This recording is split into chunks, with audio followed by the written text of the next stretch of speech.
Hi wonderful friends, you are welcome to today's tutorial.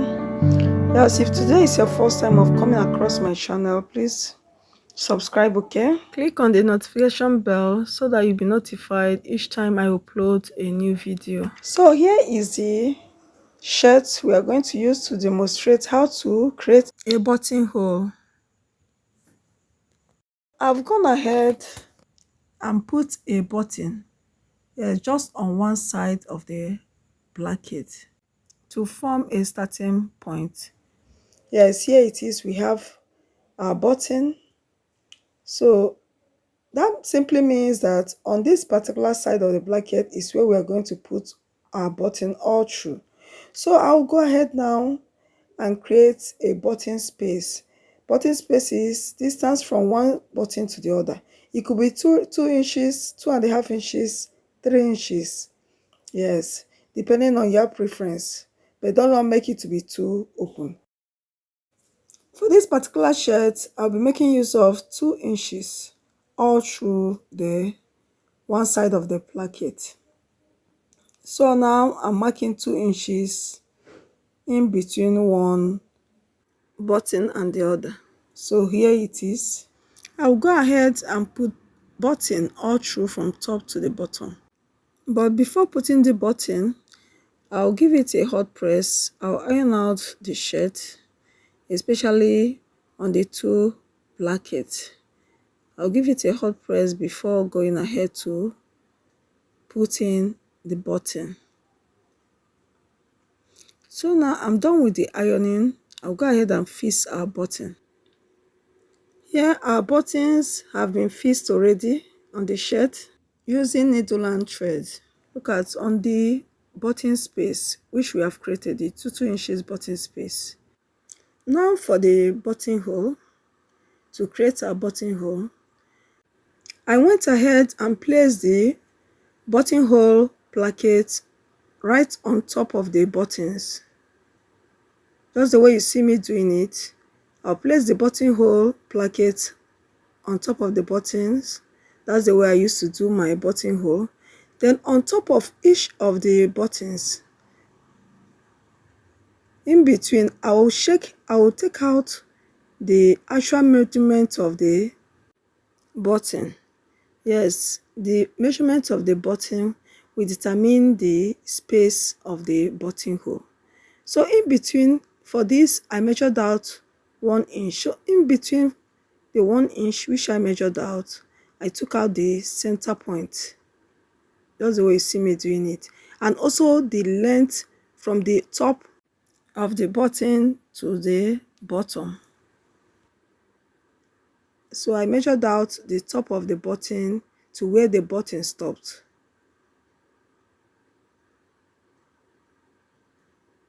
So I notched the center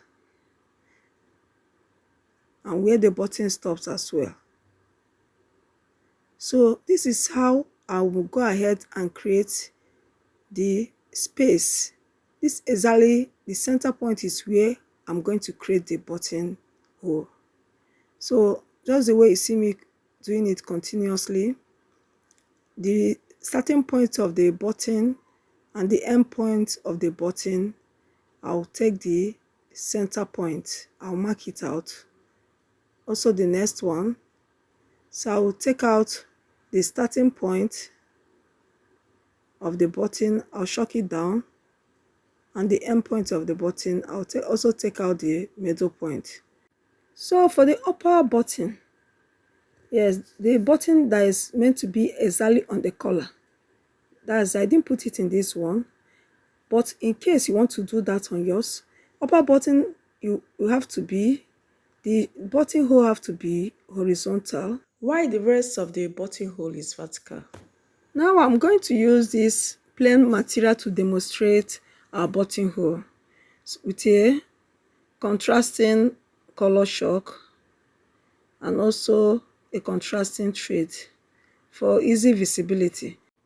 I've marked out the center point and also the length of the button from the top to the bottom. So I'll go ahead and stitch on it. Just watch the way I'm going to stitch and backstitch on that particular length of our buttonhole.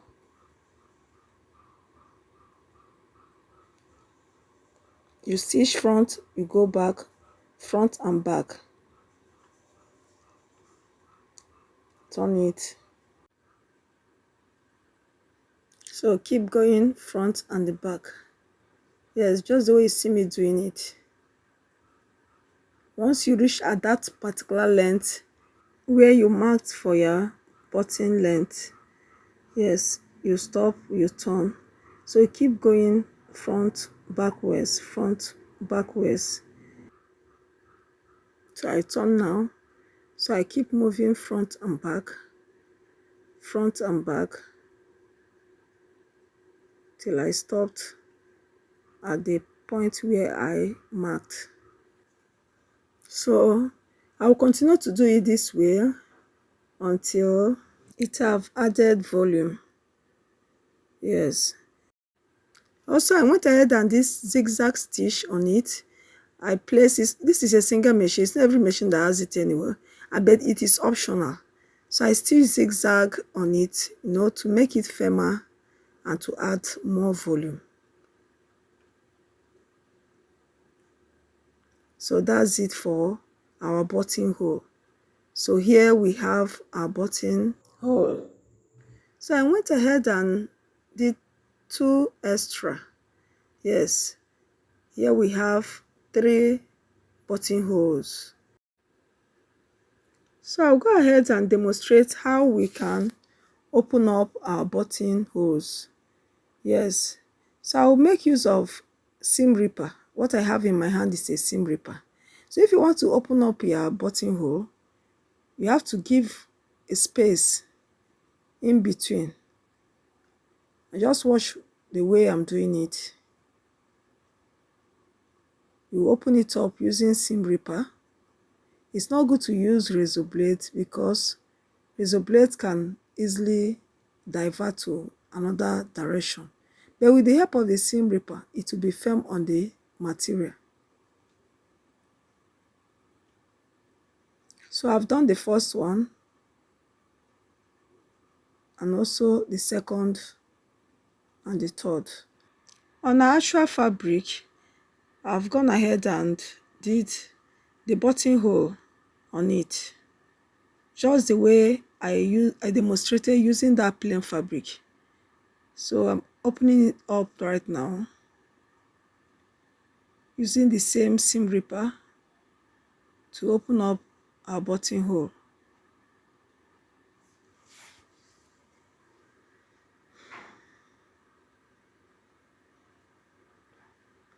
So I've done the first buttonhole. I'll keep doing it this way till I've exhausted the rest of the buttonhole. I've done the first one and I've inserted our button. So for the second one, just watch the way I'm doing it. You do it slow and steady.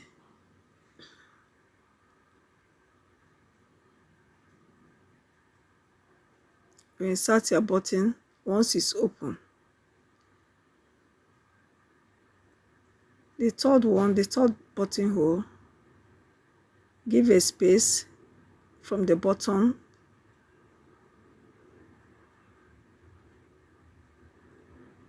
Using your seam ripper, just open up the hole a little.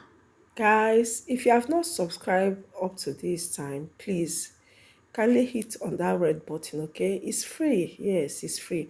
And also click on that bell beside it to be notified each time I upload a new video. Please like, okay?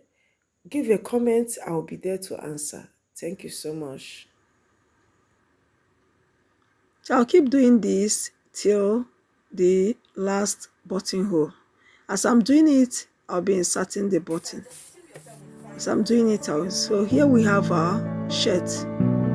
Yes, see how beautiful our shirt is with our button and the buttonhole. Thank you so much for watching till the end. See you in my next video. Bye.